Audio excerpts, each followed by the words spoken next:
our live today. Today, we're going to be talking about the 4 different paths that you have that you can use to get into assisted living. So, really excited to get into this. This is actually something that I cover in my roadmap challenge in depth. We have a quiz that we go through that I help you out with it. But I wanted to help you understand these different paths that are there, and are there other ones? Probably, but these ones I think are the biggest ones that you can use to get into assisted living. So if you are interested in doing this, you're interested in assisted living, you're trying to figure out how to get started, make sure you stick around for today's video. Hey, I'm Brandon Gustafson, by the way. I help first-time assisted living entrepreneurs launch profitable, purpose-driven businesses, creating prosperity, purpose, and peace in their lives. Super, excuse me, super excited to have you here with me on the channel today as we dive into this topic and really give you some guidance and help you make progress to reach your assisted living goals. I mentioned this briefly, but I'll talk to you a little bit more about the roadmap challenge here at the end of the video. So if you're interested in joining me in the next one, we have one coming up in a few weeks. Would love to have you there, but stick around or go to roadmapchallenge.com to learn more. And if you are trying to figure out what you need help with, go to aliquiz.com. I have a 30-second quiz. You can fill that out. It gives you some guidance on which of my programs are a good fit for you as you're trying to just figure out how to get started. So go check that out. Again, aliquiz.com. All right, let's get into our topic here for today. We are talking about exploring the 4 paths that are available to you to kickstart your assisted living investment journey. I really believe that there are 4 paths that are the most clear cut, and we're going to talk about each of those here as we get into this. And there's a few things that you should be doing and you should be aware of regardless of the path that you're going down. So if you're going to buy a home and convert it, or buy an existing facility, or rent something, or build something from the ground up, or any of those options. And this doesn't, for those of you, I saw some comments as on our preview post for this, like, oh, mine's different because I own the home already. And I would say you fall into the buy and convert. You don't have to buy it anymore. You're just going to convert it into assisted living. Or if you're going to rent it out, maybe you're on the other side of this rent one that we're going to be talking about, where you're renting it out to somebody rather than renting it from somebody. But the ideas here, I think, are going to be applicable. These are the ways that you can get into assisted living. All right. So, the things that you're going to have to do, though, regardless of which of these paths you're going to go through as you're trying to get into this and try to figure all of this out, is you're going to be dealing with zoning. So you really need to hone in on figuring out zoning. Talk to your local municipality's planning department. This could be a city, could be a county, kind of depends on where you're at and who handles those things. But the city planner or equivalent in your municipality is going to give you a ton of incredible direction on what you should be doing, what you can do in a home, if there are any special permits that need to be in place for you to do this, how you can obtain those special permits. I'm actually looking at this with one of my students right now, where she's working on a home in Utah, and we're working through a few things there with the city to understand exactly what type of facility is allowed there. Can it be elderly care? Does it have to be something else? In her case, it needs to be something that it works with disabled adults. And so that's something that we have to make sure that her business plan is reflective of.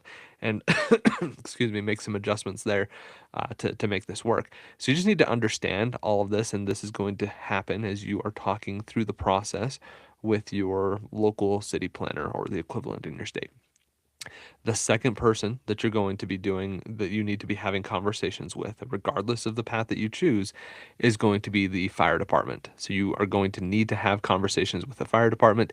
They are the ones that are there, and they're kind of giving you some extra guidance as you're about what types of things you need to have in the home. Does it need to be ADA compliant? Does it need a sprinkler system? Does are fires, fire extinguishers, are they just enough?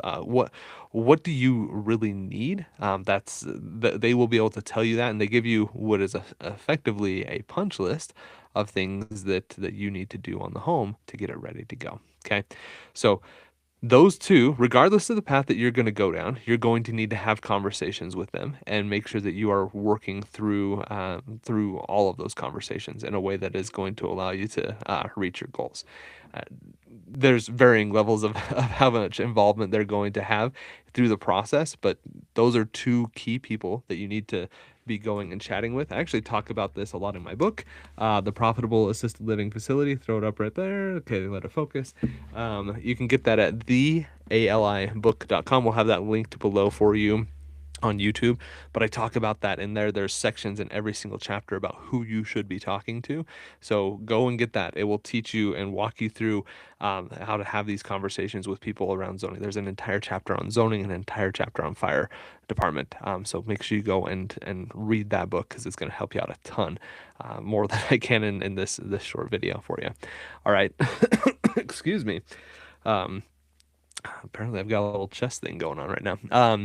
The other thing I want to point out to you is to figure out which of these paths, as we get into it, that is going to be best for you. Go take the Roadmap Challenge. Join me there, roadmapchallenge.com. I have a quiz that I have you take inside of the challenge. We carve out some time to do that, and it's going to help you identify which of these paths might be best for you. You may have an idea of where you want to go today. I've had students tell me that, man, the quiz was really helpful in just getting me understanding exactly the path that might be best fit for me. And also, I will say that quiz isn't perfect, but it does give you at least, it lets you sit back and have a different perspective on where you're at and how you would like to get started. So if you're interested in learning more about that, type in quiz down below. We'll get you the link to the Roadmap Challenge, and then you can go sign up, and we'd love to have you on there. So with that, let's just start talking about these four paths. The first path that I've got for you is what I call the rent and rehab path. All right. Rent and rehab means you are going to find a home that you can rent. And for those of you that are my landlords, type in landlord down below, because I think this is important for you to understand as well. You're just going to be on the flip side of what I'm talking about here. All right. But as an operator, I'm going to find a home that I can rent, that I can go do a long-term lease on, and I want to start creating a relationship with that owner. It's fine if you want to just like go out of the blue and just be like, hey, I see you have a cool home. I'd like to rent it and turn it into assisted living. That might work for sure. But I think you're going to be better served if you spend some time and develop a relationship with people and have conversations. And maybe it doesn't work today, but maybe it will in 3 months from now or a year from now.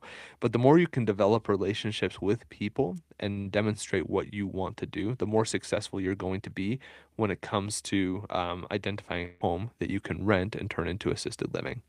I would also say that there are a few websites that you can go to where you could look at this. I talk about it in the book, and I can't remember all of the ones that are on there. But a lot of like the bigger, like homes.com, I believe, has a section where you can go to homes are that you can rent, or apartments.com. There's a few out there where you can go and find properties that people are renting, and then you can reach out to them. So if you're struggling trying to find homes that might be a good fit for this in your area, go use one of those databases. They're out there. You can use them. You can filter it down. It's going to have a property manager or the owner listed. You can reach out and you can present the idea to them. I would highly suggest, though, if you're going to go that route, that you spend some time like really thinking about this, building your business plan, understanding the numbers before you jump in and start having a conversation and be like, yeah, we'll figure it out together. You want to make sure that you understand what you're getting into when you do that, because you you need to give this person that you're going to rent from confidence that you know what you're doing. And so the more that you spend time building your foundation, doing your business plan, understanding the numbers, doing the market research, when you do those things and you build that foundation, the conversation to rent with somebody becomes much easier, and it makes it so much easier for you to convince them that this is a good opportunity for them, because they do not want to have somebody randomly come into their home, make some renovations on it, and then have it fail 6 months into it and then leave, and now they're stuck with this house that just has a fire sprinkling system in it that they don't really want, and they get stuck holding a bag. They don't want that. And so the more that you can come to them prepared with this business opportunity, the better off you're going to be. Through that process, and this is why I talked about talking to the fire department early on, you're going to want to determine what, if any, renovations are going to be needed on the home. And then this is something else that you want to negotiate, depending on your financial situation and the owner and where things are at. You may be able to negotiate who is doing which of those types of renovations, what that's going to look like. Is it going to, maybe you build it, if you have to pay for it, is there a way for you to build it into the rent? And so you increase your rent by a certain amount of money per month so that they can pay for those renovations up front. Like there, this is the cool thing about going the route of renting is there are just so many options that are out there, and it's all up to negotiation. There's no, you have to do it this way kind of a thing. You get to build this and make it work the way that's going to work best for you. So highly suggest that you do that. And the other cool thing, and I think this is beneficial for both landlords and for those that are renting, is you can do this with a long-term lease. So, from a landlord perspective, having somebody come in and sign a 3 to 5 year lease with options to renew it on 3 to 5 year terms is so much more appealing than somebody that is just month to month or that is just going to do this on a annual basis. You have somebody that is probably going to pay you higher than market rent. And for those of you that are operators, you probably should expect this. You're not going to find a home that's 2,500 and be like, cool, I can rent this for 2,500 per month. You might have to pay 3,000, 32, 3,500, a little bit extra. Now it comes out in the wash. You actually come out ahead when you do this because of how much money you can make in this business, but it's something that you want to do. And so this is where you can really create this incredible relationship with lenders or with landlords. And as operators, you're signing long-term leases, you're paying slightly higher than market rent, and you have this really good relationship where you as an operator can get into this for very little money down, and the landlord has the security of this long-term tenant that's not going to be super hard on the home. It's like a win-win situation. You just have to get into it and figure out, and there's some negotiating. And this is why for you as an operator, you should be spending a lot of time building out your the base of what you're doing, your foundation, because it's going to make those conversations go a lot more smoothly for you. It will expedite the process to getting to the finish line and helping you get that way.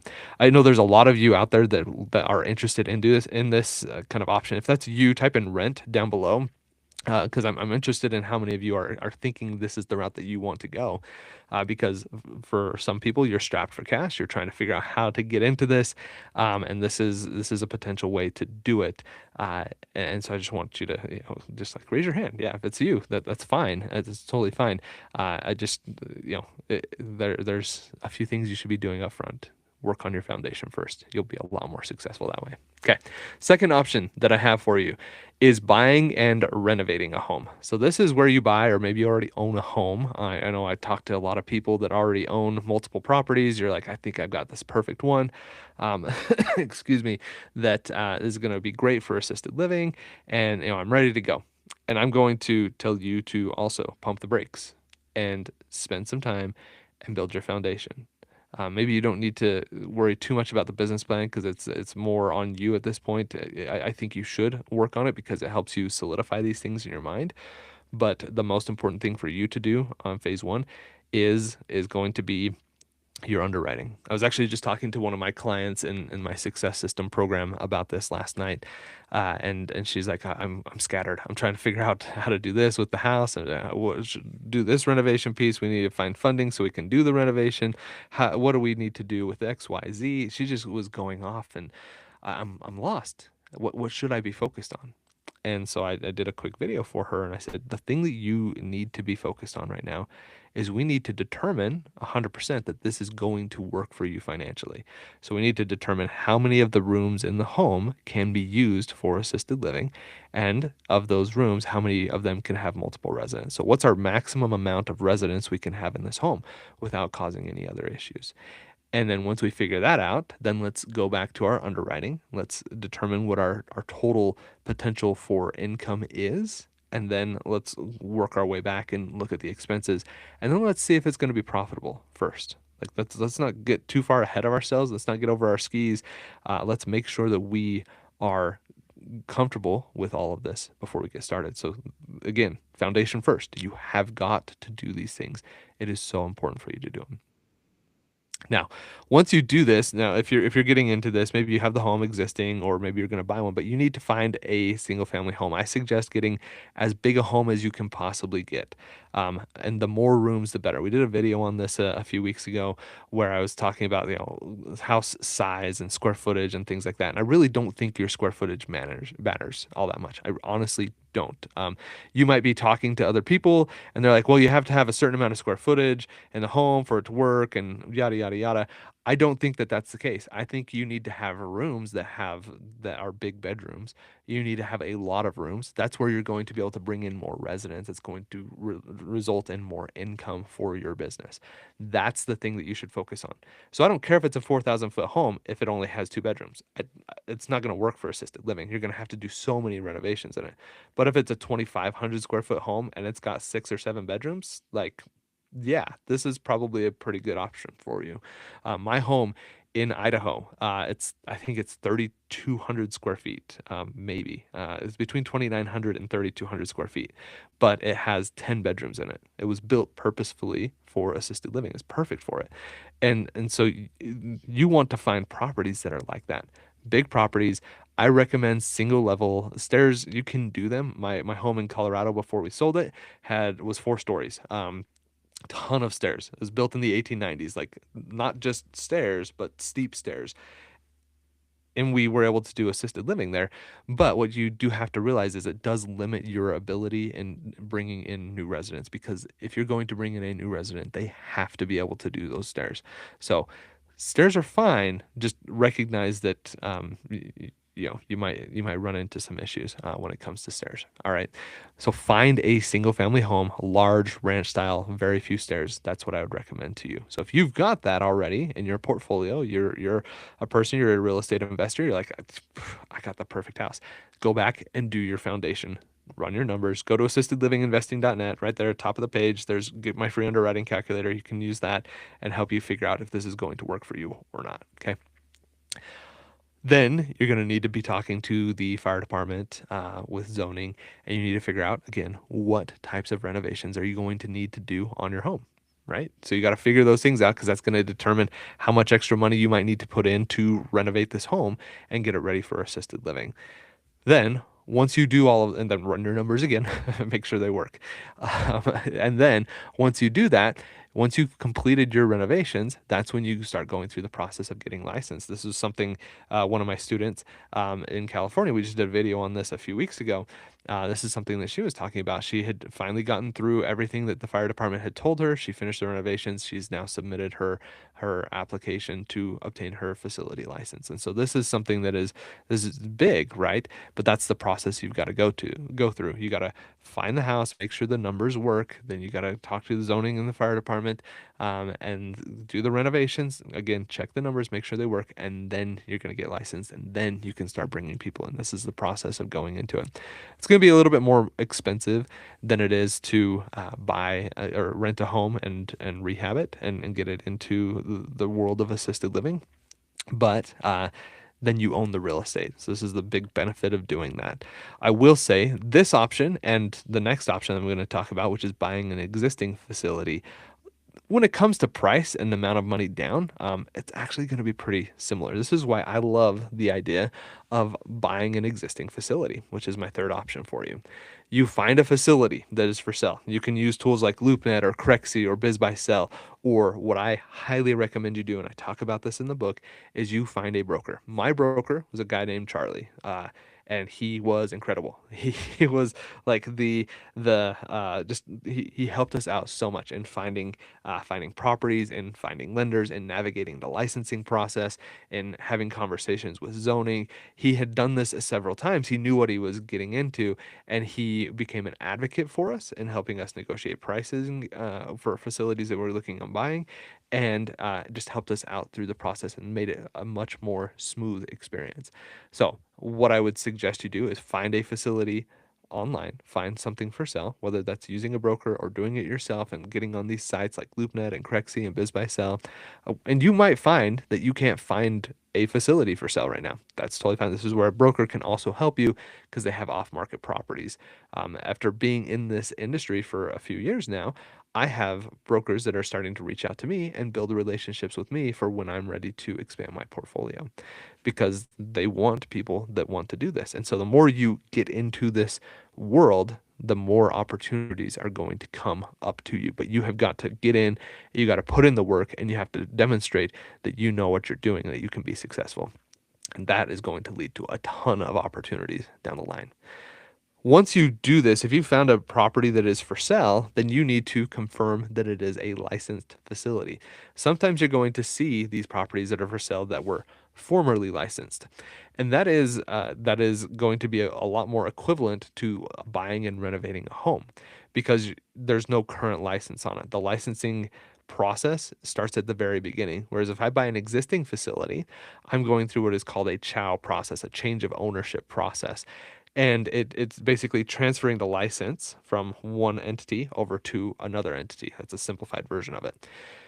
And it's a little less expensive. It goes a little bit faster. This is a little bit easier when you do that. Now, if you're buying a home that used to be assisted living, I'm not going to be mad at you, because then it's probably going to have most of the renovations done. You might have to do a little bit to get it up to current standards, but the pathway there is reduced compared to buying just a normal single family home and getting into this.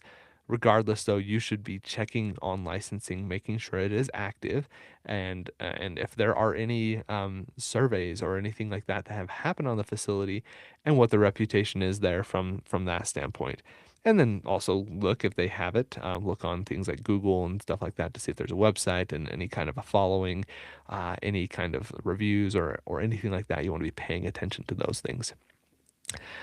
Then, once you have found that home, you've verified that it's licensed. Now you're negotiating. You're talking back and forth. This is where a broker is absolutely key. You're working through that, and then you come to a price that you're looking into, and you can get up and running really quick. I actually have a tool for you. If you go to assistedlivinginvesting.net/profit path. So if you're interested in getting that link, type in profit down below, and we'll make sure we get it over to you. But you can get it by going to assistedlivinginvesting.net/profit path.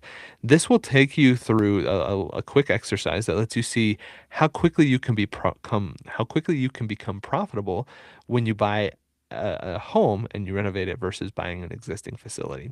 And it's going to help you just visualize what that actually looks like, and see if it's which of these paths is going to work for you. What you're going to find is buying an existing facility, you can go faster. But what you're also going to see is you can be profitable in either instance. Okay, so it doesn't it's just how quickly you're going to become profitable is what you're paying for.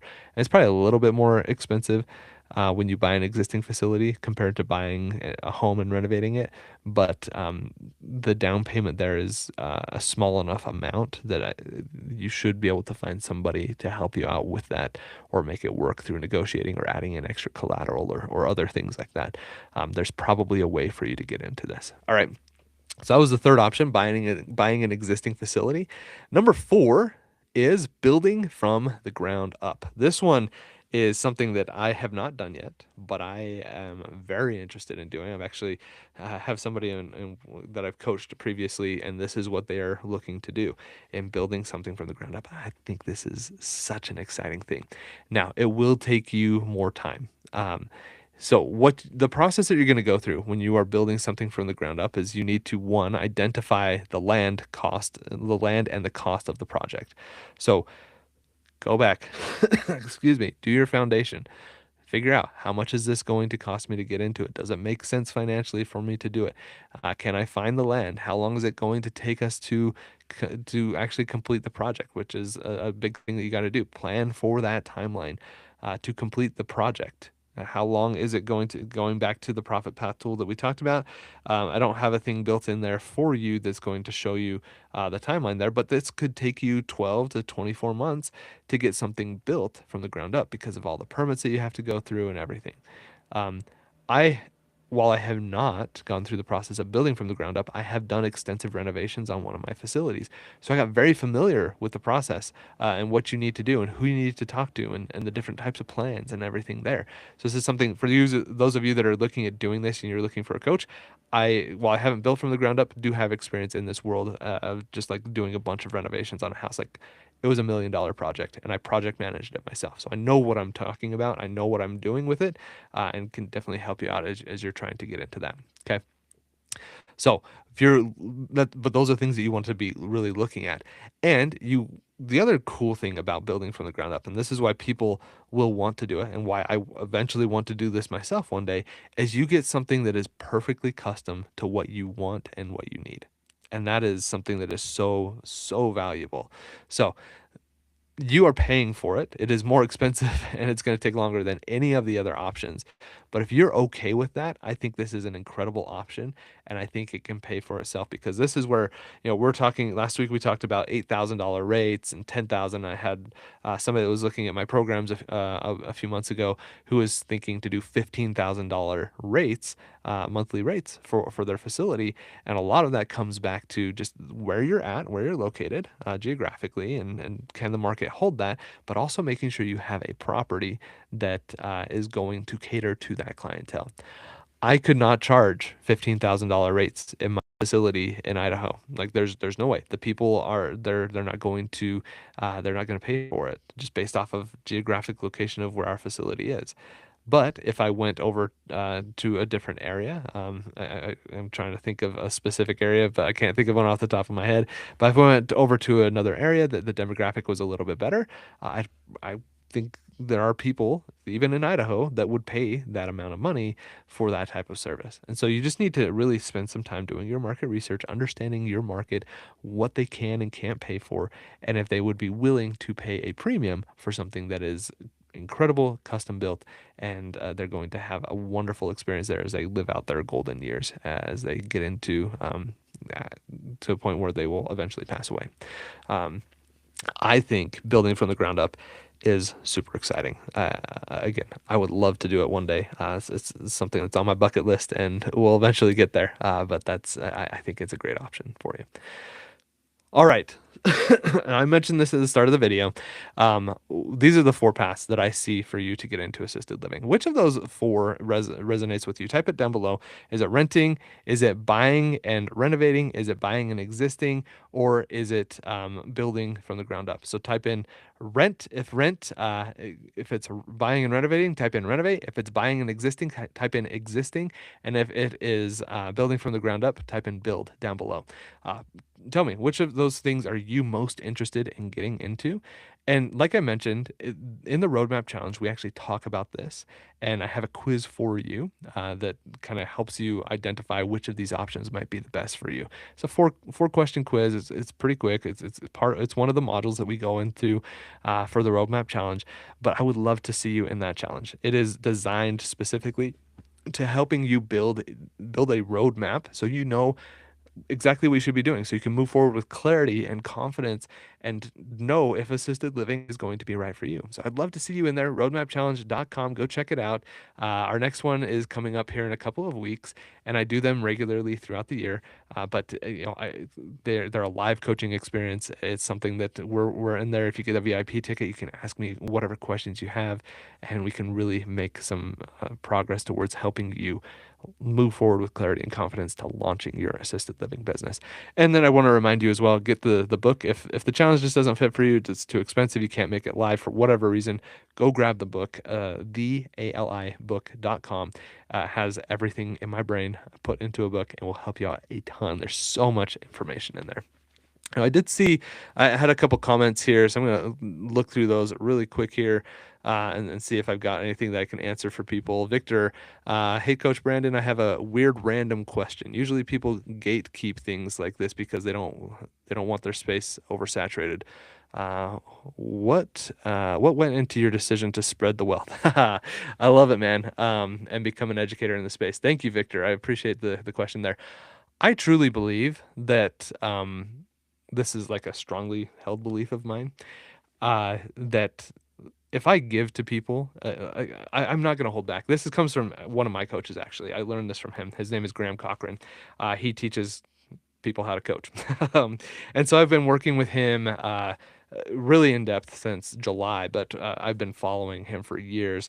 And one of his core principles that really resonates with me is that it's so important for us to give abundantly to people.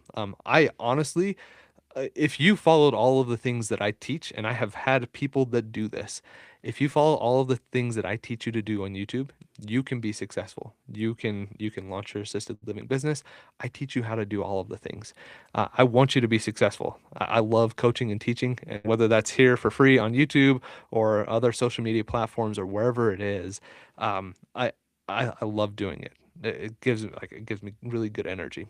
It's so it's just so much fun for me to do all of that.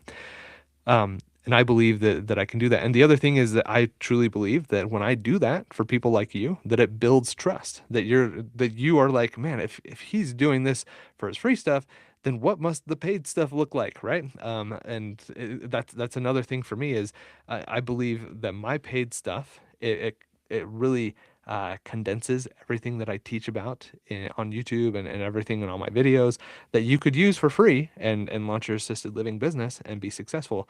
But it can allow you to take all of those things, condense it down, and accelerate your path to reaching your goals. So if you've been watching my videos for years and you're like, man, I could do this, or you've got the calculator and you've kind of dabbled in it and played around with it, and you're like, yeah, this has some really good potential and things like that, and then you just sat on it. That's what most people do. There are very few people that will commit to working with me to helping them launch their own businesses, and that for me is something that I love doing. I love coaching. So yeah, my background is in teaching. I taught at the University of Utah.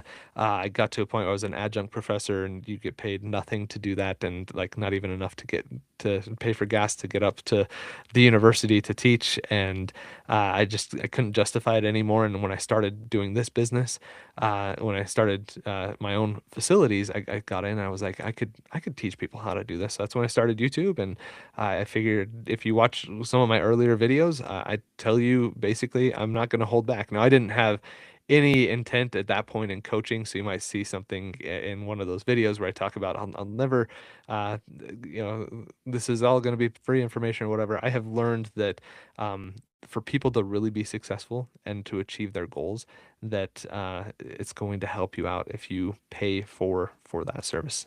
It's been the same for me. So that's my philosophy on it. I hope that answers your question, but I appreciate it. And yeah, that's just my thought as I'm going to give you all the information that you need so you can launch your assisted living business successfully. Whether you're in a coaching program with me and we get to work directly with each other, and you're in the roadmap challenge or whatever, and I get to see you and we're working together, or you're just here watching me on YouTube, whichever of those options, I'm going to be here and I'm going to be helping you out. So hopefully that helps you. Um, let's see. And Victor, you just chatted in. Your dream is to start with 10 beds. And since private rooms are easier to market, you prefer 10-bedroom, single level home, which has been impossible to find. Buying an existing business is for the rich. Uh, yeah, I mean it's an interesting thought there, Victor. I would disagree with you. So I bought my facilities. They were existing facilities. They were each 16 beds. It took a while for us to find that, and you do have to potentially go out of state, like I did. But by no means am I one of the rich people. I got into this. I had no money when I was getting into this and trying to figure it out. I really didn't. I partnered with my dad. Built a business plan. Went to him. I knew he had some money, but he's not like a millionaire either. And we were able to work through that and figure out the funding process and work through it. Um, so I would say either adjust your expectations or be patient. Go find a broker that can help you out through the process. Make sure you have a really solid foundation that you're building off of, whether that's your business plan, your underwriting, your market research. Make sure you understand those things so you can really move forward with confidence. And the other thing that we talk about in the challenge is there's so many different funding options for you out there. One of the strategies I've seen, one of my friends in this space, his name is Brandon, so he's an awesome guy. But anyways, he starts off with hard money, and gets those projects going, and then stabilizes them, and he just refinances as many times as he needs to with hard money until he gets to a point where he can refinance it into like an SBA or a HUD loan, and those are really good options. So we talk about that in the roadmap challenge as well. Some of the funding strategies that are out there for you, and really like I teach my cash compass there in the challenge. It really helps solidify some of these ideas for you. So give it a look. Other comment here. You're looking to get getting started in independent senior home. So you're in Palm Springs in California. You're trying to figure out numbers. You want to include meals, transportation, but not sure how much to charge. Yeah. So this is a great question. I would go grab my underwriting calculator. I think it'll help you out. Again, assistedlivinginvesting.net. It's just right there at the top of the page. And you're it's going to be slightly different because you're doing independent. When you do independent, you do have to be a little bit careful in the types of services that you offer. So you cannot provide any level of care, like real care. You cannot provide it. It can they can shut you down. But doing things like you're talking about here, meals and transportation, those are going to be totally fine. Maybe some light housekeeping, but if a resident ever gets to a point where they fall or something like that, you're not able to go and assist them. You would need to call emergency dispatch to come and help out. Or if they have somebody that's coming in hospice or home health or something like that, they are the ones that need to do it. You don't want to get yourself in a it's just this weird situation. So you have to be very, very careful with that, or you can result in fines or things like that. Is just something you want to avoid. So make sure you're careful with that. As for like the amount of money that you should be charging, that's hard for me to say because I don't work in an independent living area right now. It's something that we plan on branching out at some point and having kind of this big long continuum of care. So check in a couple of years. I might have some more information for you there. But what I would say is I would look at other independent living communities and see if you can find that information on their websites, do some mystery shopping type activities, and see if you can figure out what rates people are paying for those services, and then base it off of that is what I would say. So if you've got let's just use round numbers. You've got 10 beds that you could do this with, and you're charging people $2,000, $1,500 a month, somewhere in there. You're going to make between $15,000 and $20,000 in your gross income that's coming into you. Your expenses will be reduced because your staffing model is not going to be as much as it is in assisted living, but you do want to make sure that you have a good handle on what the rest of my wifed expenses are going to be. You might have somebody that does the property manager, or somebody that is a wages piece for you, but you're going to need to have insurance, you're going to need to have food, you'll have energy, your utilities, and you'll have some kind of debt service. So the principles there are going to remain the same. It's just going to be at a different scale. Your expenses will be reduced, but so will your income. So that's how I would suggest you go about doing that as you're trying to figure that out. Go get the calculator, assistedlivinginvesting.net, right there at the top of the page. Will help you out a ton as you're trying to figure all of that out. And then, yeah, go through the wifed expenses and do some research to figure out what type of rates you could be charging people. So hopefully that helps you out. All right, I am losing my voice, so I want to appreciate everybody that has been here live on the chat. It's always good to see people in here and helping you kind of make some, uh, give you a little bit of guidance. Again, I would love to see you in the Roadmap Challenge. Go check it out, roadmapchallenge.com. Go check out the book, thealibook.com as well. And, are you curious about assisted living, but you're not sure how to get started? At Assisted Living Investing, I help first time assisted living entrepreneurs launch profitable, purpose driven businesses, creating prosperity, purpose, and peace in their lives. I love doing it. Honestly, like I was just chatting about, it was one of my favorite things to do. I would love the opportunity to coach you. If you're not sure which of my programs is best for you, go take the quiz at aliquiz.com. Would love to see you inside of one of my programs. And remember, it doesn't take a lot, just a little bit. Just keep going step by step by step. And I promise you, if you do and you are consistent and persistent, you are going to be successful. Thanks for watching and have a great day.